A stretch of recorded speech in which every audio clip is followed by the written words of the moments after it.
The first experience that I recall was 1991, and I was going to have coffee with two friends, my brother and I, my older brother, Millard, and him and I were um, walking along Prospect Lake Road, just outside of Victoria, which is at the time quite, countryside and not a lot of street lights. And we got to this fork in the road uh, where you can go either down one way or continue down Prospect Lake Road.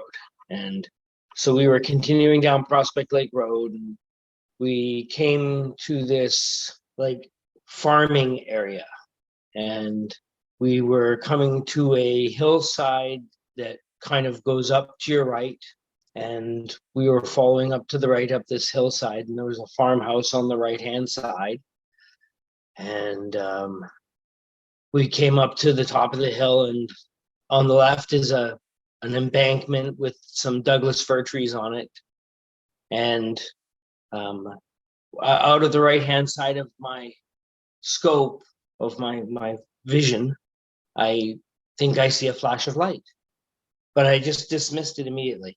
You think it's just something that caught your eye, and continue to walk a few steps, and then I see the exact same thing in the exact same place again. It's funny how traumatic experiences can kind of play with your concepts of time.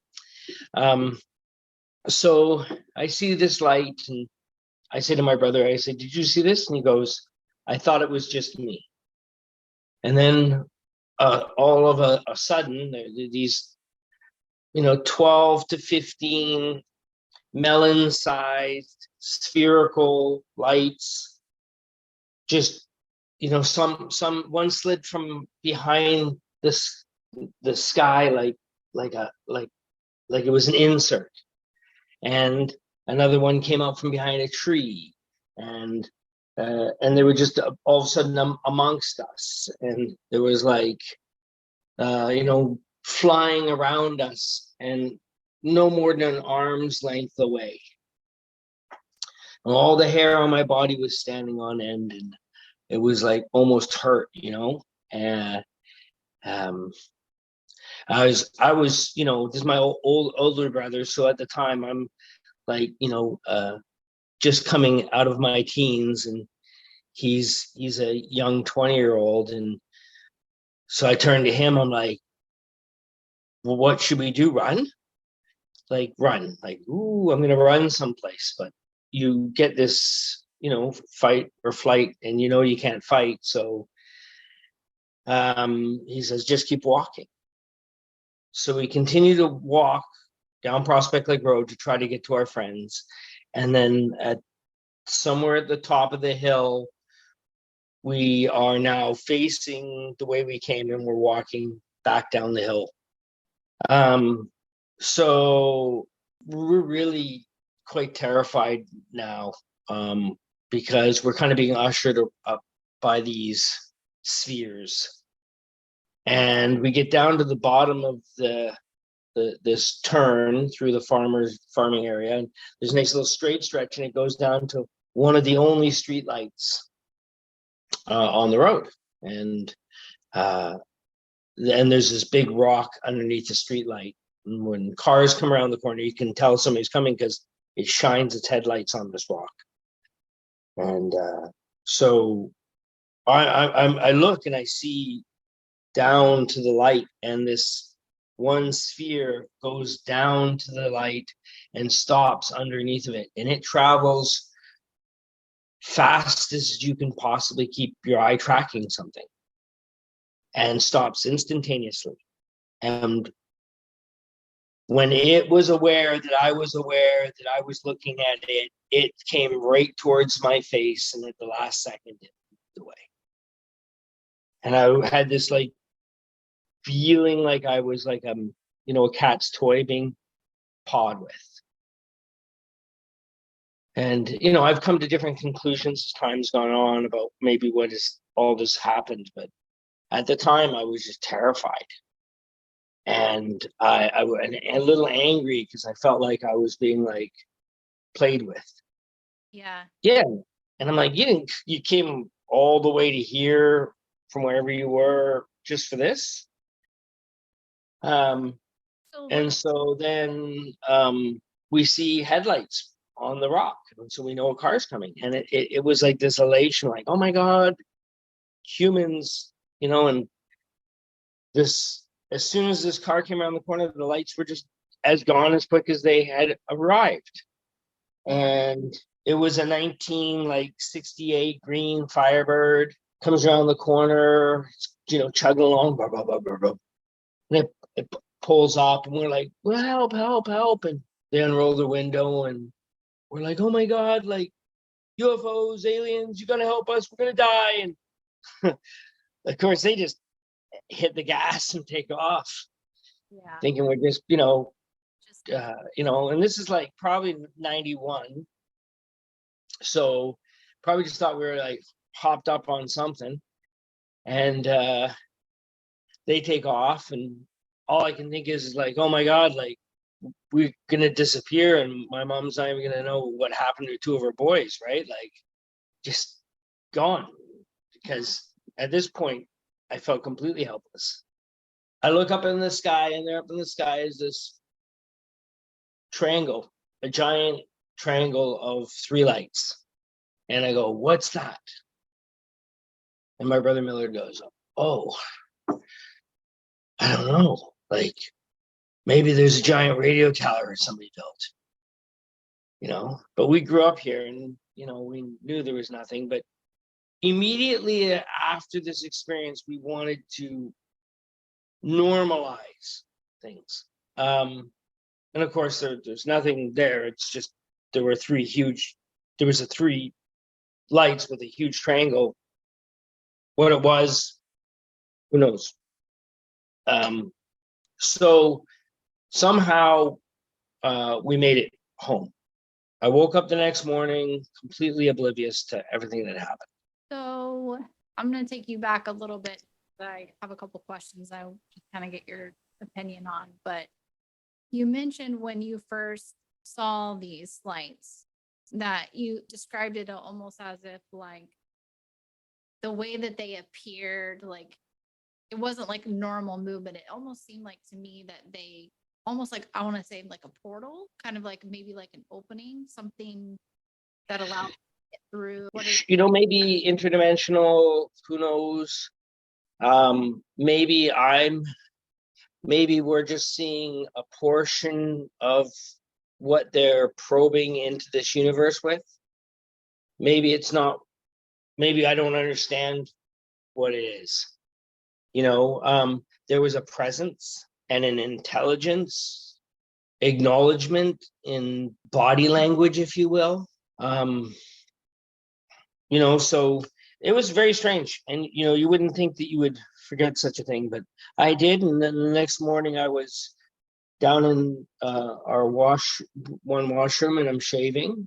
And there are these, it's a cedar slat ceiling. And from between the slats, sparks started to fall from the ceiling. And it was like kind of like a, came down like as if it was a colander, you know, like getting smaller as it falls to the ground, tapering in and then disappearing before it hits the floor. And I was like, oh, last night. And I remembered everything. And I ran into my brother's room, and he was white knuckling his sheets. And I'm like, dude, do you remember last night? And he's like, I'm so glad you're here. He's like, there were just sparks all over my sheet. So then we discussed everything, and then we went on a bit of a mission trying to find reasoning. You know, we lived across from an astrophysical observatory, the Dominion Astrophysical Observatory of Victoria. And so that was the first people we contacted to try to rationalize what had happened. Ball lightning or something, but your hopes get dashed, and you try to figure out what happened. The more you try to, the more obvious it is what has happened. And this was 91, so it's not like this is like, Yeah, no internet, nothing like now. Nobody's taking Instagram, TikTok videos or anything like that. so it's pretty terrifying I was curious for that age, and being like, kind of having, and everyone you spoke to, so you tell people what happened, the first thing they would either say is, oh, I totally believe in UFOs, or I don't. And it's like, I'm not asking you what your belief is. I'm telling you about something that happened. Like, this happened, and it's not like I'm not looking for anything. I'm telling you of an event. Yeah. So very hard. Not really had started really getting me questioning things about everything, of course. And so it was later that year I got a job at Swans, which is a popular pub downtown Victoria. And I have to drive past this area of road to get to work and home. And sometimes driving home at 2 a.m. was like really intense, or 3 a.m., whatever. But it would be very, you have a certain memory, and it's just like, I go past this very spot, and you're not sure if.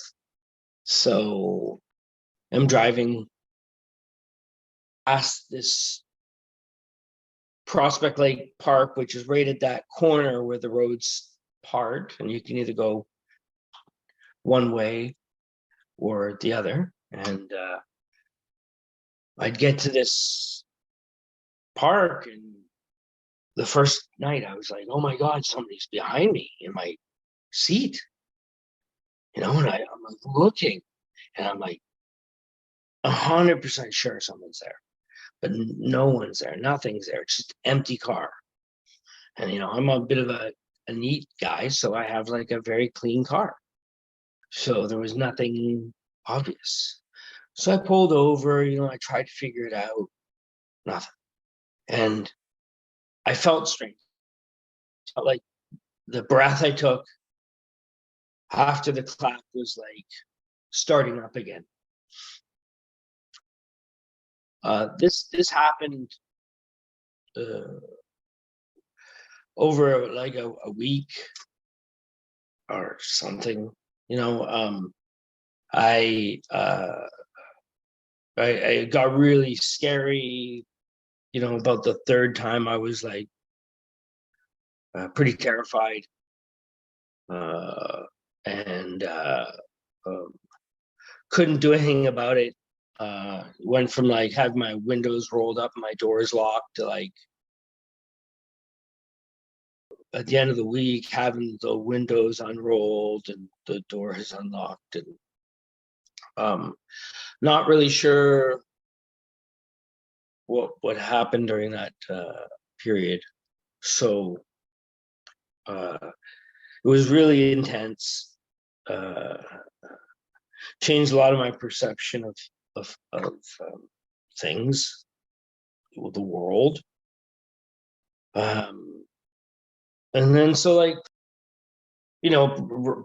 I think it ruined my relationship at the time. It was people wanted you to get over it, and they would have problems with somebody that said something bad about them, and they couldn't get over it. And it's like, whoa, like, I don't think you realize like what's happened. Yeah, I mean, it's a part of your life.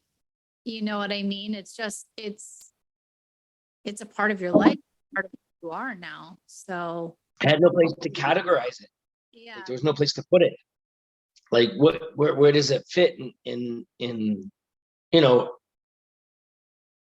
hey, I've got 2 kids and a dog. Oh, you got a dog, like, yeah. And then I probably got abducted by some crazy spheres, you know.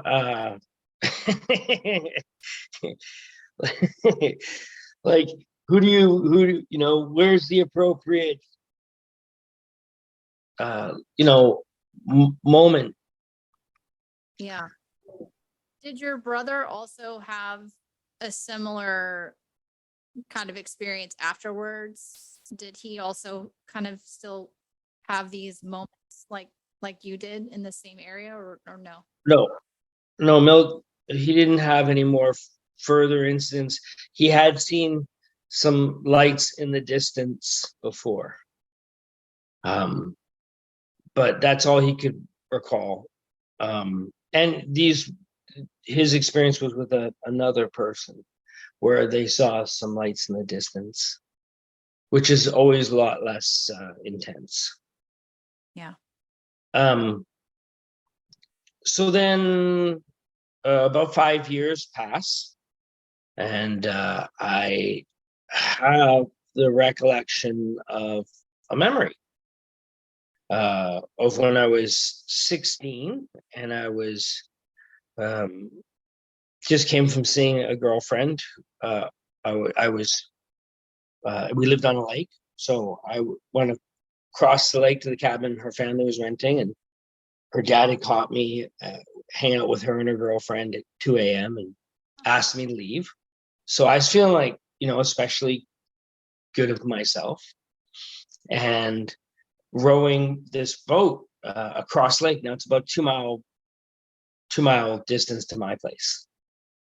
So I'm out about 400, no, maybe 1,000 meters out, and all of a sudden 3 huge lights,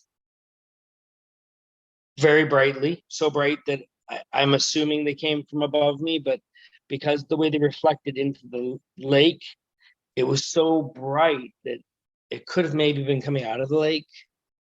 It's hard to tell because I've never seen light that bright before.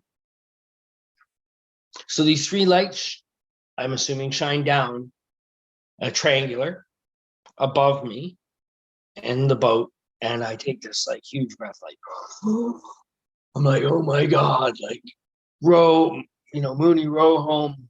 That's my last name. Row home, and row home as hard as you can. And I rowed home, got out of the boat, ran 100 feet up the shore to the house, jumped into my bed, threw the sheets over my head, and forgot about that for 10 years. Completely. Not like any kind of amnesia, you are used to. Because something like this makes an impression. So this would have occurred prior to the other incident. That's right, about Yeah. about 5 years or so. I mean, that's something I feel like you hear pretty commonly too, is that forgetting, like whatever these things are, have the ability to make you forget, I mean, Or maybe they just, perhaps, if you're an intergalactic being, you're not really in this little time pouch we're in, right. And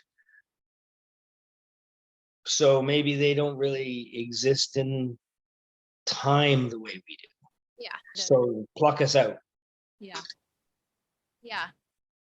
Well, and that's interesting too, because, there's people who think like a lot of these missing persons cases and things like that could all be connected. And especially when people disappear and there's no trace of them, and then all of a sudden years later in a place that someone's already searched, groups of people have searched like every inch of it. And then all of a sudden, years later, they find them in the place that they've already searched. So that whole idea of being plucked out of time and reinserted is not far-fetched. It had a definitely like a. I was very scared for years to go outside at night, even though I realized that daytime isn't exactly safe. It's just that it's probably a lot easier to see at night. Yeah. But I had a real like, I was really scared, and consequently, I stopped being scared of like pretty well everything else in life Yeah. because everything else didn't seem scary anymore. So I kind of felt like robbed of some innocence. Well, and I'm someone who's always kind of lived in that place of fear too. And I haven't talked about this with anybody, I don't think, on any of the broadcasts that I've done, but when I was a kid, and I was probably between 4 and 5 years old. And I remember that there was a period of time where I did not want to sleep in my bedroom. And I remember having that conversation with my parents, and my sister and I shared a bedroom. You know what I mean? So it wasn't like me not wanting to be alone or whatever, because my sister was there. And I remember they let me sleep in the living room. And I remember falling asleep on the couch one night. And I woke up and there was something in the living room, and it was standing by the door. And, you know, in the prior conversations with my mom addressing this fear that I had, I remember her saying, you know, just say whatever it is. I'm not afraid of you. You know, you're not real. Go away. Like all those things a kid my age, I guess she thought that was going to make it better. But the night that I saw whatever it was I saw, I remember saying that. And I just kept repeating it, you know, you're not real. Go away. You're not real. Go away. And I just remember that it didn't go away. And I pulled the blankets up and put the blankets up over my head. I don't remember anything else. But I do remember the next day saying something about having this visitor. And of course, nobody believed me. You know what I mean? They think I'm just making this up. And I remember like drawing on a piece of paper. I remember saying it had a name. And my grandmother passed away actually just about a year ago. It'll be a year this month. And she had kept that drawing. You know, she still had that tucked away somewhere. But so this, and then what's even stranger is my son, when he was around the same age that I was, told me a similar story. And he was terrified. And he said, you know, I called for you and you didn't come. It's a common, this shadow figure is a common theme of a sighting of kids. I have heard of this character many times. Not, it's an interesting thing. I wonder if parents might think of saying, "Oh, you saw somebody? Let's see if we can see them together." Yeah. Why not try to make that journey with the child and find out where it goes? Perhaps it's when we condition ourselves to believe that something that we're seeing isn't important, perhaps we stop seeing it. Mm-hmm. I just remember how terrified he was. And he tried to explain to me, he said that he tried to come get me. Like my bedroom was across from his bedroom in the hallway. And he was probably like 4 years old. And in his way of trying to explain it to me, he only has a certain amount of vocabulary to draw from and a certain amount of like life experience to compare it to. And I just remember him saying that he tried to run, and his description was that the stairs fell away, and that lights came from the ceiling, and that something he's mentioned, like a scooter, like I guess as a 4-year-old, the only thing that you know of that's like his description was like this scooter, that was up.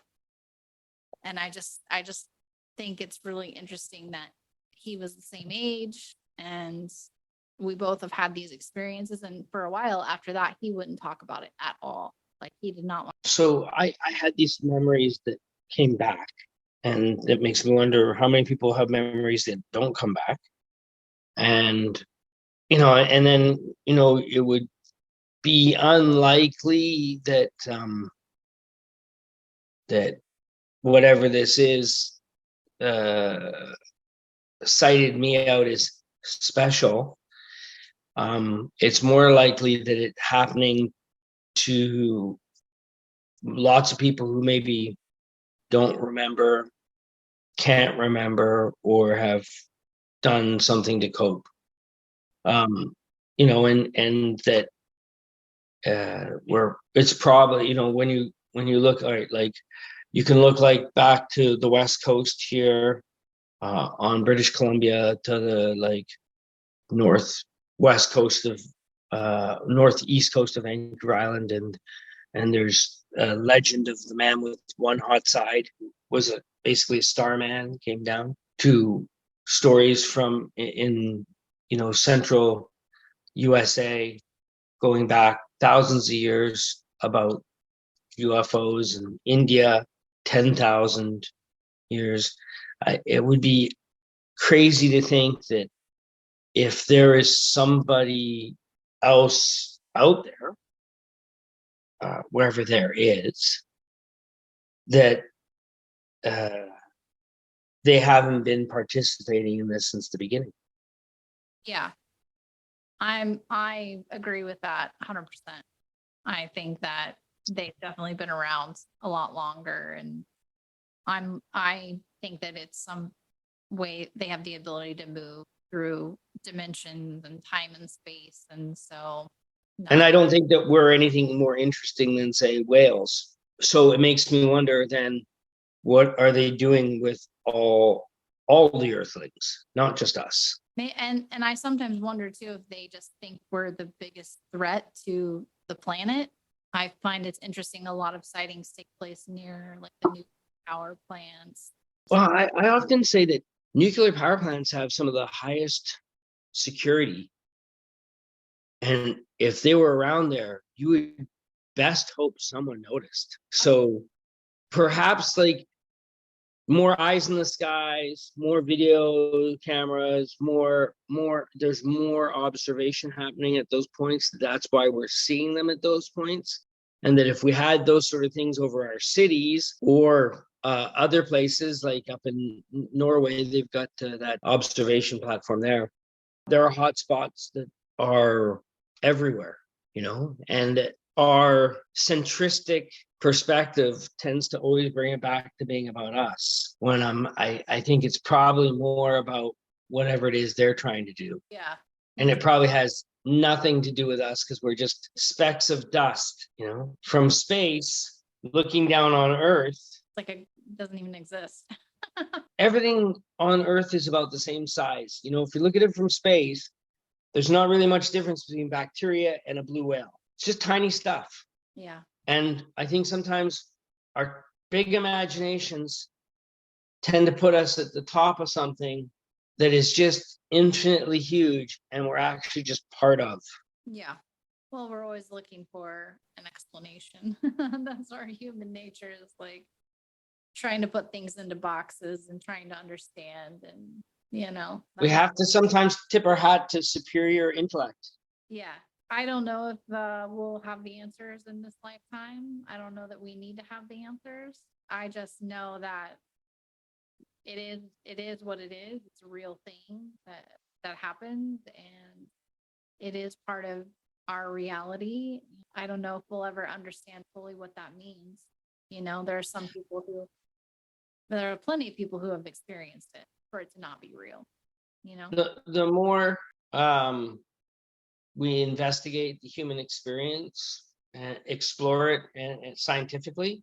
I just believe that that leads to great benefits for mankind, and that living in this universe of probability, our universe runs on quantum, and therefore it is a universe of possibilities, and it's much greater than something that we can really understand. And in that massive chaos out there, there's, could easily be a civilization that's 1 billion years old. And I don't think we can quite grasp what that would be like. Yeah, it would definitely change our impression of ourselves. Well, if we stopped having war now and existed for 1 billion years, we wouldn't even have the concept of war anymore. It would be so foreign and far away that we would have developed into something else. And maybe we are just something else. We tend to think of ourselves as this individual, like you over there and me over here, but we're on this little speck of dust. We can't live away from it. We can't live away from all the life that's here. We die without it. So are we really separate, or are we really just one thing? Yeah, that's a good point. So when did you start your Facebook group? 6 or 7 years ago, I guess. And you built a pretty large community on there. I'm surprised sometimes about I've had people from the Middle East join that have had sightings, who meticulously put together coordinates on a map so that I could go through Google Maps and see where he was seeing from, and understand because he had described each scene so accurately that I was able to, directions and everything, that I was able to step into there and see, and then see where closest airport is, and help. See, learning this from discussing with other people. The one thing that I've learned from gathering the information is that it's so important to give the detail of what's going on and where you are, and quantifying it for prosperity, so that other people can find maybe future meaning and understanding in these accountings. Because if you're lensing it from your own personal life, you can't see what is happening. Yeah, I was able to find the location of your event. I was able to pull it up on Google Earth, and I did. I kind of like you said, just looked around the area. And according to Google Maps, very remote and tons of trees, and what a beautiful location. But yeah, it's a gorgeous place. It's everything I would think of British Columbia, just exactly that. I could see the fork in the road. And was it like a dirt road or a gravel road at that time? It's an asphalt paved road without any kind of sidewalks or shoulders. Or at the time it was. Now I think they've put shoulders in. They've buffed the roads up a bit as it's become, everything's grown so much. But back then it was very very rural. We walked everywhere, and so we weren't afraid of the dark, not afraid of, there are creatures, and occasionally in that area growing up there were wolves, and definitely black bear, but it wasn't something that you were aware of. Animals, respectful of animals, it wasn't something you were afraid of. To become afraid of the dark, yeah, definitely different. Still, like, less afraid of animals than I was then. Like, I'm definitely, like, not afraid of anything on the planet. It's very, very much my home. Yeah. It was definitely made going through my 20s incredibly challenging, coping with the concepts that had been bestowed upon me through this event, living and working with naivety everywhere, all the way from the top of the government to scientists, and they bathe in that naivety. They want to, if we were talking about the flu and somebody said, and I said, I've never had the flu, I've never seen the flu. I think it's a farce. That we would give people that say that about these extraordinary experiences. We do that, give power to these skeptics that have no personal experience, so they don't even have a way to lens it correctly. They're only, the only thing that they have going for them is they don't believe. But it's like, that's like saying you don't believe in the flu. It's absolutely ridiculous. I have scientists that can tell me that they have seen it.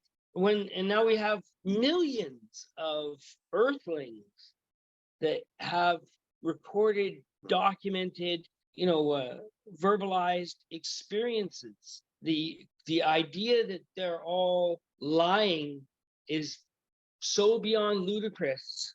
It's hysteria. It's like the fear of discovering the reality of the universe we live in, where we're not the top rank, and where we might have to consider ourselves slime mold in a petri dish. And remember that the gods don't tell us what they're doing, and there is no catching up. Instead, we always have this like crazy human idea. Oh, the movies, we somehow overcome. No, the difference is so great that we have to consider where we are and what we're dealing with, and understand it's just beyond us. Maybe an experiment, maybe I mean, if we're an experiment, let's say the Earth was an experiment, would everything be genetically related? If you're gonna, and evolving everything from a single genetic line, it makes good sense. Like, it's pretty convenient how, Earth is situated with liquid water in all three, ice and vapor and in liquid form. That's really unusual. And Jupiter happens to be midpoint out in the solar system, just sucking in all the comets and meteors, and just a giant shield for us. You don't see that. You don't see a giant gas planet in the middle of a solar system just out there. And all the ones we're seeing aren't in this particular order. It's a perfect little petri dish. It's awful convenient, and it's awful convenient that people have had sightings of the gods, since the beginning of time. And this idea that we keep talking, they talk about Roswell. That was recent. Like this isn't recent. This goes back to Aboriginal peoples all over the world. This is not new history. This isn't new. And this concept that we keep applying it like, oh, well, since 1950s, what are you talking about? There are stories that go back thousands and thousands of years. What do we think? Those people were just idiots, or they were living in some sort of dream world? Well, and they try to now say, like the artwork and things that's expressing, they try to say that it's something else. It's not that, it's something else that they try to relate it to. But I mean, the petroglyphs even show, but they say, oh no, that was them trying to show you a picture of a praying mantis or something. I don't know, just for an example. Well, that's the thing is, there are lots of people out there that are against this, which in itself doesn't make any scientific sense. Like, scientifically speaking, this needs to be investigated. We need to have some equipment set up to try to observe. How is it that we have, what is it? Something like 8 billion people on the planet now, and not a single city is set up to try to observe fast moving objects that don't give off a radar signature? We're not even trying. Not anywhere in the world is there a city where there is some attempt to observe. That to me in itself is just like mind boggling. Yeah, I just think it's a matter of the truth. Putting up some high speed cameras, that infrared and wide spectrum, just let's see what we see. Like, how is it that there's not a single anywhere that where's the scientific academia to be applied to this, and why is it so much a vacuum? Yeah, well, it's just because whoever they are, they don't want the truth to come out because it changes our ranking. It definitely would, speaking from my experience, it definitely would upset the apple cart. Mm-hmm. Like, if people knew what little I know, because I don't really know anything. I experienced something that I can make from my feelings in those moments and reflecting upon them to make certain, assumptions. But that's what they are. Like, I don't know that this isn't a natural being of the planet. Maybe, I don't know. I don't know if this is some sort of, the universe is very weird. Who knows? But it seems to correspond to other people's experiences too. And when you put it all together, you kind of get this direction. And so you make certain assumptions of what's going on, because we're trying to figure it out. But if what I experienced is literally controlling things here, then they wouldn't have to tell anyone. Getting the humans to jump through the hoops is a lot easier than we think. So there wouldn't have to be any actual communication. If they want us to behave in a certain way, they can manipulate it. I was manipulated. They're obviously aware that it was going to manipulate my behavior. It would be crazy to think that they didn't expect that. And I would expect that my behavior was manipulated. It's most likely that they were following a hypothesis, that they had a hypothesis of what was going to happen with the interaction with me. If these are as thinking beings or knowing beings as we assume or feel, then it's very likely that they're performing everything to a T. And it's not just behavior that they're, oh, let's go pick that guy up. No, that's this guy. We know that because we know who his grandparents are, his great grandparents. It's a full picture. They're behaving in a precise way. If they're interacting with us, it is for an exact result. I mean, that's what we would do. Yeah, I mean, if I go visit somebody, I have a reason for doing that. Yeah, and if you had an ant colony and you made the ant, you would know exactly how it's going to perform, what it was going to do. And if you wanted it not to dig in a certain direction, you would know how to motivate it to go in another one. If you have the entire history of life on this planet laid out in front of you as an actual observation, then you know exactly what's happening. And if you want it to go in a certain direction, yeah, and it would be unlikely and very unlikely that they're not, because they did manipulate me, and they've manipulated hundreds of thousands, if not millions and millions of humans, maybe even other earthlings, like animals. So they are. So to what end? Strange. Yeah, I don't know that we'll ever know the answer to that. I really don't. I don't know if there's such an answer. Maybe it's something just like us. Everything's developing. To what end? To maybe there's no end, just as there was no beginning. Maybe it's just the infinite. Mm-hmm. And it's that growth. We're just part of it. Maybe we're seeds from another planet, and this is them keeping their DNA alive throughout the universe. If this is an experiment, if this whole thing is planned, and you go back all those thousands of years and fast forward to today, that's quite a lot of data that they've observed, and the change and evolution of humanity. And Well, if they're time traveling, then it's very likely it's us. But then we maybe are in a paradox where we created ourselves. yeah, that makes my brain hurt. And that's why they look humanoid, but they're not human looking. I don't know. There's a lot to speculate for sure. That's the thing. It's a lot of speculation, but until NASA comes out with findings, which it's working on, and can start joining the speculation, it's up to us.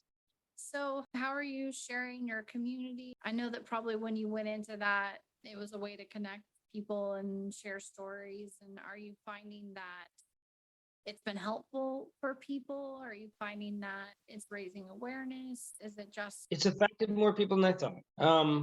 When I started it, it was essentially because I knew what it was like to not be heard, and to have people like mocking, like I still have to listen to, and if we're not alone, and could you imagine if we're not alone? And I have to hear that on like TV, on radio. Every time I hear it, it's traumatizing. It's like it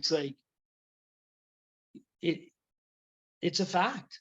yeah, And you're the ones that are hiding in this ignorance and putting it out there.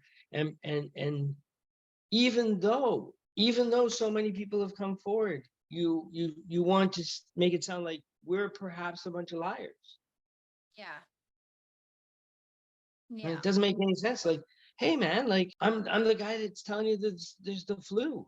I'm not like I'm trying to give us some, like, maybe we should be asking ourselves, what are we doing, the humans? What are we doing, and why? I mean, I don't know. People don't seem to be really living the best human life. And so I'm like, why are we behaving the way we are? Why? Well, we are being manipulated. That's a fact. Maybe we should stop and discuss what we're planning, what we'd like to do, and figure that out, rather than just plowing ahead down a course that seems to be predetermined. yeah. You've definitely given me a lot to think about. It has been really nice talking with. Always a little hard to relive. If you have had an experience, uh, find someone, and it doesn't have to be somebody you know, but find someone that can your experience, and take time to document as much of it as you can recall, even things that seem far-fetched. We're dealing with the unknown, and we don't know if there are any rules. So just try to find someone that'll hear you out, and I'll be happy to be that person. But try to find someone that can hear you out, and try to find some place to document it, so that we can maybe in the future use this as motivation to behave differently. At the very least, like, instead of thinking about them, think about us. And remember, that's who it's about. It's about us and their stories, whatever their story is. But we got to focus in on our story, and maybe we can find some meaning together if we can just accept what each other's bringing to the table.